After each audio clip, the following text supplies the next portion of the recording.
நம்ம தொப்பூரில் வந்து பார்த்தீங்கன்னா, நம்ம காருக்காரங்களாகட்டும், ஓகேங்களா, நிறையா வண்டிக்காரர் தப்பு பண்ணுறது என்ன தெரியுங்களா?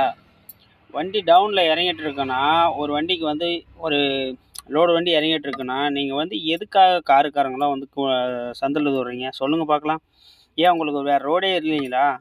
நீங்கள் பாட்டுக்கு ஒரு வண்டிக்காரர் போகிறாங்கன்னா, அவங்கள டிஸ்டர்ப் பண்ணாம விட்டீங்கன்னா, அவங்கவங்க எல்லாம் போயிடுவாங்க. ரைட்டுங்களா? காரை கொண்டாந்து சந்தில விட்டுக்கிறீங்க. அப்புறம் இடிச்சிட்டான்றீங்க. எப்படி? அப்புறம் சண்டைக்கு போகிறது. இது ஒரு பிரச்சனை. அதுவும் இல்லாமல் பார்த்தீங்கன்னா, மேலே ஏறக்குள்ளேயும் அதே மாரி தான் பண்ணுறீங்க. எப்படி?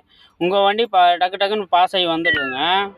ஒரு லாரி வருதுன்னா எப்படிங்க வரும்? பொறுமையா தான் வரும். நொய் நொய் நொயின்னு பின்னாடியே ஹாரன் அடிச்சுட்டு வருவீங்களா? கொஞ்சம் கூட மனசாட்சியே இல்லையா உங்களுக்கெல்லாம்? ஒரு வண்டி ஹீல்ஸ் ஏறுதுன்னா உங்களுக்கு பொறுமையா பார்த்து போங்க. அத விட்டுப்புட்டு நொய் நொய் நொய்ன்னு ஹாரன் அடிச்சுன்னு பின்னாடியே வர்றது தான். கொஞ்சம் கூட யோசிக்கவே மாட்டீங்க. எப்படி? அப்படி இடிச்சிட்டான் அப்படின்னுவீங்க. 50 திட்டு